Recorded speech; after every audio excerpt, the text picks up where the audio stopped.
नमस्कार, मैं वंदना अग्रवाल और आप देख रहे हैं राइट इंडिया प्लस। मौजूद हूँ इस वक्त मैं फरीदाबाद में और हमारे साथ आज बातचीत के लिए बने हुए हैं एडवोकेट श्री ओपी शर्मा जी, जो कि एक्स वाइस चेयरमैन रह चुके हैं पंजाब से और हरियाणा से बार काउंसिल भी रह चुके हैं। 50 वर्षों से लीगल प्रैक्टिस में हैं। इसके साथ साथ हरियाणा के अभिभावक एकता मंच स्टेट के प्रेसिडेंट हैं और साथ ही गतपुरी टोल संघर्ष समिति के सदस्य भी हैं। तो आज हम इनसे बातचीत करते हैं कुछ फरीदाबाद की समस्याओं को लेकर। सर, सबसे पहले स्वागत है आपका राइट इंडिया प्लस पे।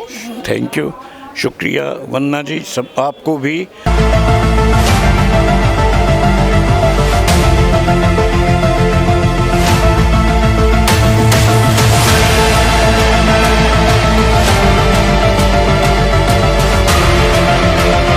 आज ऐसे पुरुष की राणा प्रताप जी की जयंती है। उसके अवसर पे आपको, आपके चैनल को और आपके चैनल के माध्यम से सारे देशवासियों को बधाई देना चाहता हूँ। ऐसे व्यक्तित्व को जिसने देश का सर नहीं झुकने दिया, खुद जंगलों में घूमता रहा।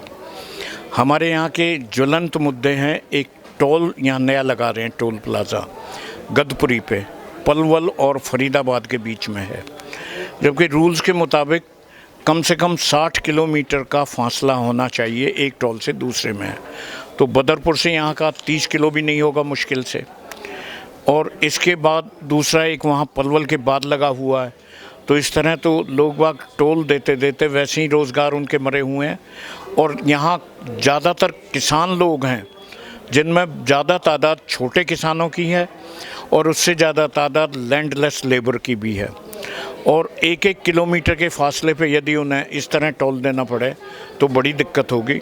इससे सारे इलाके में रोष है, ना केवल फरीदाबाद और पलवल ज़िले में।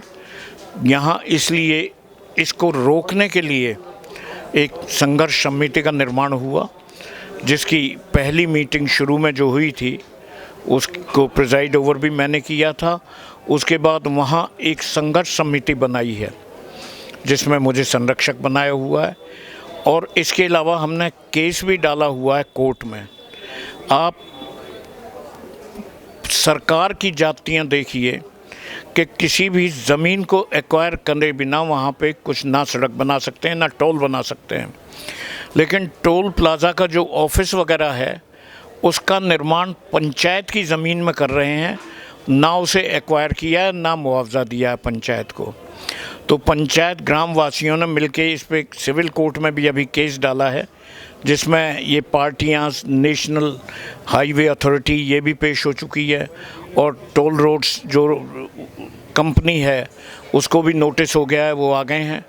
उसमें तारीख लगी हुई है, आगे 19 तारीख है। तो उसके अलावा एक मीटिंग 15 को भी होनी है।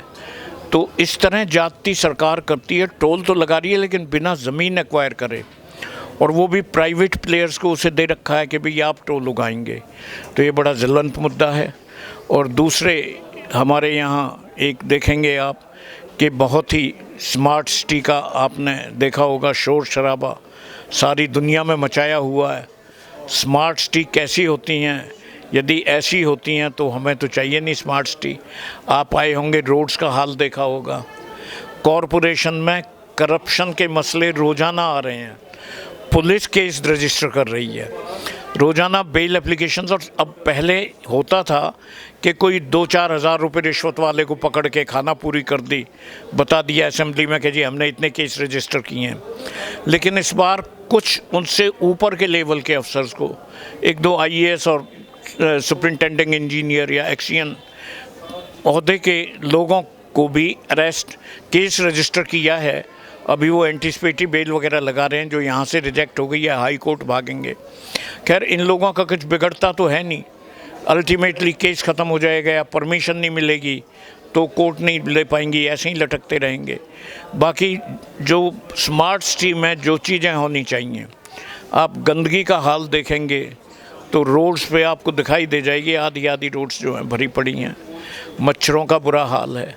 कोई फैसिलिटी पानी के लिए, रोज़ तमाशा होता है, रोज़ एजिटेशन होते हैं, घड़े फूटते हैं। बिजली का कट इतनी बुरी तरह लगा होता है कि आदमी रात को तो जगह मच्छरों को भगाता रहे और दिन में अपनी जॉब करे। कैसे करेगा?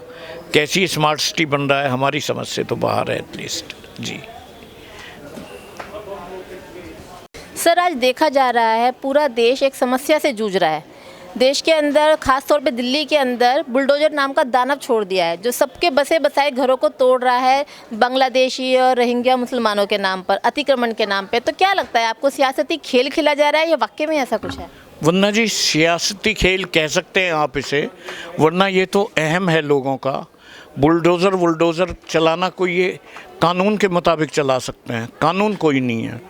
आप सुप्रीम कोर्ट के फैसले को देखें, यहाँ खोरी गांव को उजाड़ दिया सारे को, उनकी नाजायज़ ज़मीन थी। बड़े बड़े जो ये मॉल्स बने हुए हैं उसमें यूनिवर्सिटी बनी हुई है, बैंकेट हॉल्स बने हुए हैं, सरकार उनके लिए टाइम मांगती रही तोड़ने के लिए। जो हज़ारों आदमियों की बस्ती, 10,000 घर की बस्ती 2 रात में उन्होंने बुलडोज़ कर दी, और इनके लिए कोई हाथ नहीं। मैं शुरू में कहता था कि इनकी हिम्मत नहीं इन्हें हाथ लगा जाए, वो नहीं लगा जाते। यही खेल चल रहा है। अब ये जो है, अब ये टोल प्लाज़ा पे मैं बताता हूँ, जो ये बिल्डिंग बनी हुई है गैर कानूनी बनी हुई है, सबको पता है, सब मानते हैं, रिकॉर्ड है इस बात का। यहाँ बुलडोज़र कहाँ चला गया इनका, यहाँ काम नहीं करता है। जहाँ जिन्हें चाहेंगे उन्हें उड़ा देंगे, अपना राजनीतिक स्वार्थ देखते हैं। कोई बुलडोज़र नहीं है। कानून के नाम पे अनऑथराइज्ड हैं, तो भाई सारे जो अनऑथराइज्ड हैं आप उन्हें हटाइए। पिक एंड चूज़ कैसे कर सकते हैं? कानून इजाज़त नहीं देता, संविधान इजाज़त नहीं देता। आर्टिकल 14 में इक्वलिटी का खास तौर से लिखा हुआ है। ये लिखा हुआ है कि भाई आप डिस्क्रिमिनेशन नहीं कर सकते, एक को छोड़ दें एक को उड़ा दें। ये कहाँ का कानून है? ये संविधान की वायलेशन है जो सरकारें कर रही हैं, लेकिन कोई उनसे पूछ नहीं सकता, कह नहीं सकता, क्योंकि कोई अपोजिशन नाम की चीज़ है नहीं। लोग सामने बोलें तो आपने देखा है आजकल पुलिसों का तमाशा देखा होगा। 3 स्टेट्स की पुलिस एक आदमी को पकड़ने और छुड़ाने में लगी हुई है। क्या तमाशा!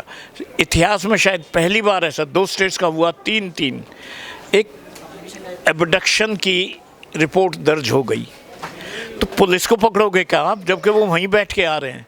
कितना बड़ा नाटक है हास्यास्पद।